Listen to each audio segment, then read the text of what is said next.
Bonjour à toutes, bonjour à tous et soyez les bienvenus. Décembre 2004. Une dizaine de pays bordant l'océan Indien sont touchés par le tsunami. Plus de 230 morts. L'Indonésie est durement frappée avec près de 170 000 tués. En Thaïlande, 1700 touristes européens venus chercher le soleil des tropiques achèvent là, de manière tragique et inattendue, leur bref parcours terrestre. Nous avons vu les corps gisant, les bras en croix, le long des plages. Fin tragique. Fin tragique. Août 2005. Nouvelle-Orléans. L'ouragan Katrina fait près de 2000 morts, dont la plupart en Louisiane. Nous avons vu à la télévision des familles réfugiées sur les toits des immeubles, attendant d'éventuels secours. Nous avons vu des maisons rasées.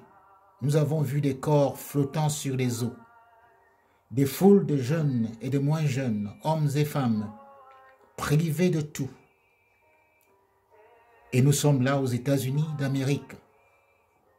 Pas au Sri Lanka, ni à Haïti, ni quelque part en Afrique. Janvier 2010, Haïti. Tremblement de terre, dévastateur. Plus de 300 000 morts. Ces tragédies n'ont pas fait que des morts. Elles ont laissé derrière elles des traumatisés à vie, avec des troubles mentaux et des infirmités physiques. Le cas de la Nouvelle-Orléans est particulier dans la mesure où la catastrophe était prévisible et des mesures plus intelligentes, disent les critiques, auraient permis de réduire le nombre de victimes.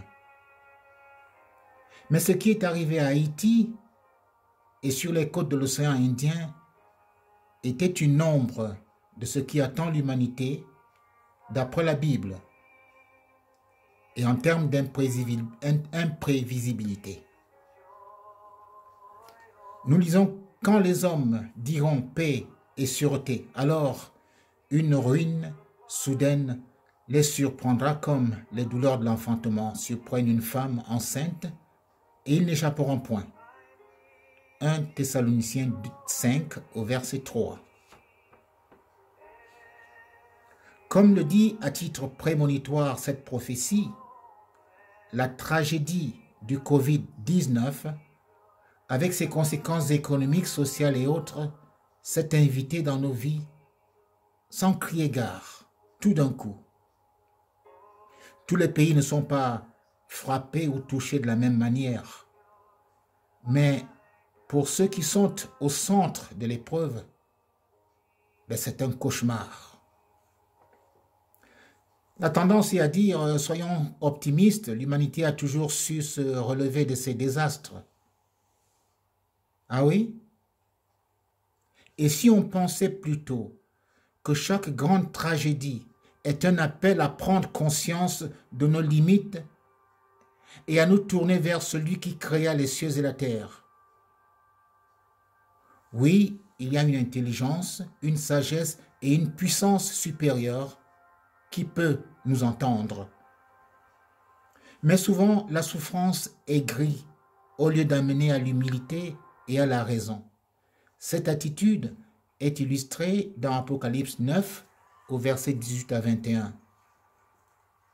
Je lis « Les autres hommes qui ne furent pas tués par ces fléaux ne se repentirent pas des œuvres de leurs mains, de manière à ne point adorer les démons et les idoles d'or, d'argent, d'airain, de pierre et de bois, qui ne peuvent ni voir, ni entendre, ni marcher. Et ils ne se repentirent pas de leurs meurtres, ni de leurs enchantements, ni de leur impudicité, ni de leur vol. » Il y a une espérance.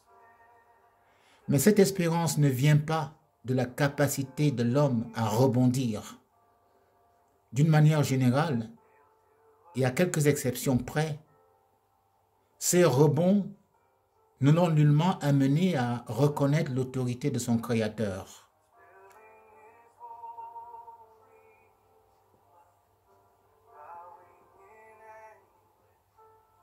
Dieu donne une porte de sortie conditionnelle en ces termes. Voici ce que dit le Saint, le véritable, celui qui a la clé de David, celui qui ouvre et personne ne fermera, celui qui ferme et personne n'ouvrira. Parce que tu as gardé la parole de la persévérance en moi, je te garderai aussi à l'heure de la tentation qui va venir sur le monde entier pour éprouver les habitants de la terre. Apocalypse 3 au verset 10. Quelle que soit l'origine de cette catastrophe, le Covid-19, le fait est qu'elle existe, elle est là. Pour nous qui, par bonheur, aujourd'hui encore, sommes en vie,